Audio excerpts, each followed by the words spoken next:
Hello everyone, welcome back to my channel Lotus Fiction. कैसे हैं आप सब गाइस? चलिए हम लोग अपनी स्टोरी को स्टार्ट करते हैं। अब तक हमने देखा था कि विंग वांगजी को पुश करके वहाँ से चला जा चुका था। विंग के फ्रेंड्स भी उसके साथ चले गए थे। वांगजी अभी भी वहाँ पर खड़ा हुआ था और वो जाते हुए विंग को देख रहा था। वांगजी तो अभी तक विंग के चेहरे में ही खोया हुआ था। तभी पीछे से सॉन्गलैन उसे पुश करते हुए कहता है, बॉस चलिए हमें मीटिंग के लिए जाना है। जब वांगजी सॉन्गलैन की बात सुनता है तो उसे होश आता है और वांगजी जो अभी तक विंग की खूबसूरती में खोया हुआ था वो सॉन्गलैन से कहता है, ओह हाँ चलो। वांगजी सेम जगह पर अपनी बिजनेस मीटिंग अटेंड करने के लिए आया हुआ था जहां पर विंग अपने फ्रेंड्स के साथ लंच करने के लिए आया हुआ था। वांगजी अपनी मीटिंग के लिए चला जाता है पर उसे बार बार विंग की बातें याद आ रही थी। जिस तरीके से विंग उसे डांट रहा था, तब विंग के फेस, लिप्स, स्माइल, उसके डांटने का तरीका, उसके केयर करने का तरीका एक अनजान पर्सन के लिए ये वांगजी को बार बार याद आ रहा था। वांगजी के दिमाग में यही सब चल रहा था। वांगजी अपने कलीग के साथ अपनी मीटिंग कंप्लीट कर लेता है। उसके बाद जब वो उस रेस्टोरेंट से निकल रहा होता है तो वांगजी सॉन्गलन से पूछता है, क्या वो ओमेगा तुम्हें अजीब नहीं लगा? सॉन्गलन कहता है, बॉस अजीब तो नहीं लगा पर हाँ खूबसूरत बहुत था। मेरी माने तो वो बहुत ही अच्छा इंसान है। आपकी इतनी केयर कर रहा था जबकि आपको जानता भी नहीं था और आपको चोट भी नहीं लगी थी, फिर भी आपको ऐसे डांट रहा था जैसे अंकल कुरन आपको डांटते हैं। वांगजी कहता है, मुझे भी ऐसा ही लग रहा था जैसे कि अंकल मुझे डांट रहे हो। सॉन्गलैन भी कहता है, वांगजी और सॉन्गलैन जब वहाँ से बाहर निकल रहे होते हैं तो वांगजी की नज़र विंग पर पड़ती है जो अपने फ्रेंड्स के साथ उसी रेस्टोरेंट के ग्राउंड फ्लोर पर बैठा हुआ था और लंच कर रहा था। विंग और उसके फ्रेंड्स हंसी मजाक कर रहे थे। शुयांग विंग के फेस को साफ कर रहा था क्योंकि विंग बच्चों की तरह खाता था। उसके खाने का तरीका बहुत मैसी था और शू यांग एक बड़े भाई की तरह विंग के फेस को क्लीन कर रहा था। विंग जब खाना खाता था तो वो इधर उधर अपने फेस पर भी खाना लगा लेता था जिसे शू यांग साफ कर रहा था। ये देखकर पता नहीं क्यों मगर वांगजी को बिल्कुल भी अच्छा नहीं लगता। विंग की भी नज़र वांगजी पर पड़ती है और वो अपने फ्रेंड से डाइवर्ट होकर के वांगजी की नज़रों से उसकी नज़रें टकराती हैं। फिर दिल धड़कते हैं दोनों के ही। वांगजी वहाँ से चला जाता है और निया हॉयसांग जिसने विंग को अच्छे से नोटिस कर लिया था, वांगजी को देखकर ब्लश करते हुए वो फिर से एक बार विंग का टांग खींचने लगता है और अपने फ़ोन में निया हॉयसांग ने वांगजी और विंग का जो पिक्चर खींचा था उस पिक्चर को शुयांग को दिखाते हुए वो विंग को चढ़ाने लगता है, जिसमें वैनिंग भी निया हॉयसांग का साथ देता है, जिसकी वजह से विंग गुस्से और शर्म से लाल गुलाबी हो रहा था। वैनिंग और निया हॉयसांग दोनों ही एक साथ मिलकर विंग को चिढ़ा रहे थे। विंग हॉयसांग से उसका फ़ोन छीन लेता है और सारे दोस्त विंग के पीछे भागना शुरू कर देते हैं। विंग वहाँ से उठकर दौड़ता है और दौड़कर पार्किंग एरिया में आ जाता है जहाँ पर विंग एक कार से सट कर खड़ा हो जाता है छुपकर और गहरी गहरी सांसें लेने लगता है। एक कार के अंदर बैठे दो इंसान विंग को देख रहे थे। पहले इंसान ने दूसरे इंसान की आंखों पर हाथ रख दिया था और खुद अपना मुंह खोलकर सामने के इस नज़ारे को देख रहा था। ये कोई और नहीं वांगजी था जिसकी कार के आगे विंग एक दूसरी कार से सटकर खड़ा हुआ था। विंग उस फ़ोन में वांगजी और अपनी पिक देखता है और उस पिक को तुरंत अपने फ़ोन पे सेंड कर लेता है। विंग शर्मा रहा था। वांगजी जैसे कि हिप्नोटाइज हो चुका था। उसने अपने अंदर कुछ बदलाव महसूस किए थे और अभी भी उसे वही बदलाव फिर से महसूस हो रहे थे। इसीलिए वो अपनी कार से बाहर निकल जाता है और विंग के सामने आकर उसे देखने लगता है। वांगजी पूरी तरीके से खो चुका था। उसे ये तक पता नहीं चला कि वो कब विंग को देखते हुए अपनी कार से बाहर आ गया। विंग, जिसने अपनी आंखें बंद कर रखी थी और उसने फ़ोन को अपने सीने से लगा कर रखा था, उसकी सांसें गहरी और गहरी हो रही थी। वांगजी का अल्फा उसे अपने कंट्रोल में कर लेता है, क्योंकि उसे अब ये पता चल रहा था विंग के सेंट से कि विंग उसका ओमेगा मेट है। अनकॉन्शियसली अपने दोनों हाथों को ले जाकर वांगजी विंग को कवर कर लेता है और धीरे से विंग को उस कार के पास वाले पिलर से सटा देता है। वांगजी विंग को देखने में ही खोया हुआ था और विंग, जिसे अभी तक भी कोई होश ही नहीं था, वो अपनी डीप ब्रीथ को कंट्रोल करने में लगा हुआ था। वांगजी धीरे से अपने अल्फा टोन में कहता है, यू माय। विंग जब किसी अल्फा का टोन सुनता है तो वो अपनी आँखों को ओपन कर लेता है। अपने सामने वांगजी को देखकर विंग की सांसें थम जाती हैं और वो विंग को देखता है। वांगजी भी विंग को देखता है। विंग, जो अब वांगजी के सेंट से ये फील कर पा रहा था कि वांगजी उसका अल्फा है, वांगजी विंग को उसके कमर से पकड़कर अपने करीब खींचता है और उसे पास ही के पिलर से सटा देता है। वांगजी विंग को अच्छे से देखता है, उसके पूरे फेस को, उसकी ब्यूटी को एडमायर करता है और फिर धीरे से उसके चिन को ऊपर उठाकर विंग के लिप्स से अपने लिप्स को, वांगजी भी विंग को देख रहा था। अब वांगजी और विंग दोनों इतने करीब खड़े थे कि एक दूसरे के सेंट को फील कर पा रहे थे और समझ पा रहे थे एक दूसरे के अल्फ़ा ओमेगा बॉन्ड को। वांगजी विंग को अपने पास खींचता है और उसकी कमर से टच करता है। वांगजी विंग को पास ही के एक पिलर से सटा देता है, जिसके बाद विंग के चिन को धीरे से ऊपर उठाकर वांगजी उसके पूरे फेस को एडमायर करता है और सॉफ्टली अपने लिप्स को विंग के लिप्स पर टिका देता है। वो एक प्रॉपर किस नहीं था, बट वांगजी ने एक छोटा सा टैप विंग के लिप्स पर किया था। विंग को पिलर का वो ठंडा स्पर्श और वांगजी के होठों का वो स्पर्श उत्तेजित कर रहा था।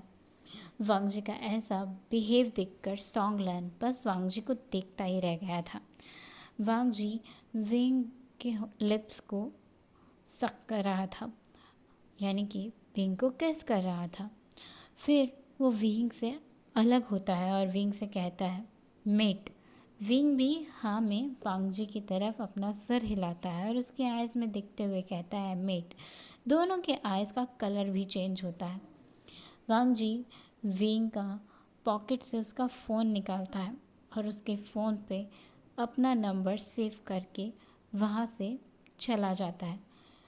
वांगजी बहुत खुश था और विंग, जो बहुत ज़्यादा ब्लश कर रहा था, वांगजी जाते हुए विंग को अपने हाथ से वेव करता है और उसे बाय का इशारा करता है। विंग भी वांगजी को बाय करता है और स्माइल करता है।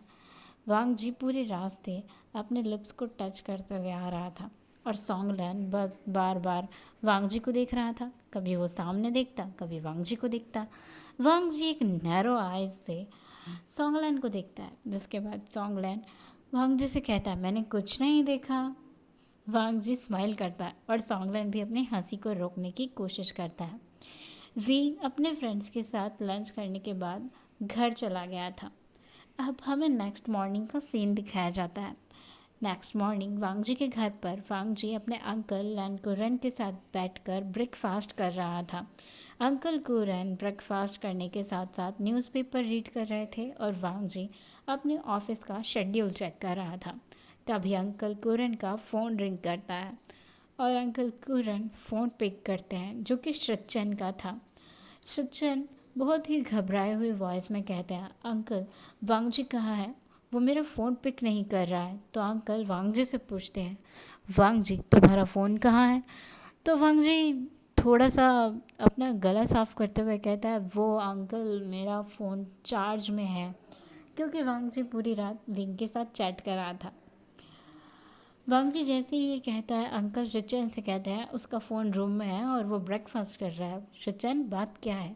तो शिचन बताते हैं, अंकल मॉम की कंडीशन बहुत ज़्यादा ख़राब है। उन्हें आज सुबह फिर से हार्ट अटैक आया है। उनका कंडीशन बहुत ख़राब है, कुछ भी हो सकता है। मैं उन्हें हॉस्पिटल लेकर आया हूँ और डैड भी मेरे साथ है। आप प्लीज़ वांगजी को लेकर आ जाइए। अंकल कहते हैं, शिचन अपना ख्याल रखो और हिम्मत रखो, अपने मॉम और डैड के साथ रहो, हम लोग आ रहे हैं। जैसे ही अंकल ये कहते हैं, वांगजी थोड़ा सा अलर्ट हो जाता है और अपने अंकल से पूछता है, अंकल हुआ क्या है? तो अंकल तुरंत बताते हैं, वांगजी तुम्हारे मॉम को हार्ट अटैक आया है फिर से, ये सेकंड अटैक है। मुझे लगता है इस बार हमें जाना चाहिए। वांगजी अपने अंकल की बात में सहमति देता है और हाँ में सिर हिलाता है। अंकल कहते हैं, ठीक है, अपना आज का सारा शेड्यूल कैंसिल कर दो। वांगजी तुरंत ही अपना फ़ोन निकाल कर अपने मैनेजर सॉन्गलैन और वेंचिंग दोनों को ही कॉल करता है। अपना आज का सारा मीटिंग्स कैंसिल करने के लिए बोल देता है और साथ में आज वांगजी छुट्टी भी ले लेता है। अंकल कुरन और वांगजी ब्रेकफास्ट फिनिश करते ही बीजिंग के लिए निकलते हैं। बीजिंग के लिए निकलते वक्त वांगजी अपने फ़ोन से एक मैसेज विंग को उसके वी चैट पर सेंड करता है कि आज वो अपनी कंपनी नहीं जा रहा है बल्कि बीजिंग किसी अर्जेंट काम से जा रहा है। विंग भी उस मैसेज को सीन करने के बाद वांगजी को रिप्लाई करता है। विंग पूरे रास्ते में बस विंग के साथ मैसेज पर बात करते हुए आता है, बट वो विंग के शेड्यूल के बारे में जान रहा था और जैसे ही वो बीजिंग में एंटर करता है, वो विंग का मैसेज सीन करना बंद कर देता है और विंग के लिए एक मैसेज छोड़ता है शाम को बात करने का। विंग अपने कॉलेज चला जाता है। जब वांगजी हॉस्पिटल के सामने पहुंचता है तो शिचन वांगजी और अंकल कुरन को रिसीव करने आते हैं। वांगजी अपने सामने अपने ब्रदर शिचन को देखकर स्माइल करता है और अपने ब्रदर को हक करता है। शिचन अक्सर वांगजी से मिलने के लिए संघाई आते रहते थे। शिचन को अच्छे से पता था उनके पेरेंट्स ने वांगजी के साथ कैसा ट्रीट किया है, इसलिए वांगजी का नाराज़ होना बनता है और अंकल का नाराज़ होना भी बनता है, क्योंकि अंकल शुरू से ही वांगजी के साथ ज़्यादा अटैच थे और वह गलती भी उसके पेरेंट्स का ही था क्योंकि उन्होंने वांगजी का बात नहीं सुना था। वांगजी इस बात से नाराज़ था, ये शिचन को लगता था, बट वांगजी के दिल में कुछ भी नहीं था। ना वो नाराज़ था और ना ही वो गुस्सा था, बस वो अपने पेरेंट्स के साथ रहना नहीं चाहता था। अगर उसकी मदर की तबीयत इतना ख़राब नहीं होती तो वांगजी यहाँ बिल्कुल भी नहीं आता। डॉक्टर्स लैन ई को ट्रीट कर रहे थे और लैन चिंगहिंजुन उस रूम के बाहर बैठे हुए थे। लन कुरन जाकर अपने ब्रदर के पास बैठते हैं और उन्हें संभालते हैं। शिचन वांगजी को अपनी मदर का कंडीशन बताते हैं और वो कहते हैं, वांगजी मदर तुमसे मिलने की बहुत ज़िद कर रही थी, इतने साल बीत गए हैं, तुमने मदर से ना कॉल पर बात की ना ही तुम कभी उनसे मिलने आए, और मदर जब भी तुमसे मिलने संघाई आई तो तुमने मिलने से मना कर दिया। मदर को ये दूसरी बार हार्ट अटैक आया है, इस बार भी वो तुमसे मिलने की ज़िद कर रही थी और मैं उन्हें जाने नहीं दे रहा था। मुझे नहीं पता था कि उनका तबीयत मेरे ना कहने से इतना बिगड़ जाएगा। मजबूरी में मुझे तुम्हें यहाँ बुलाना पड़ा।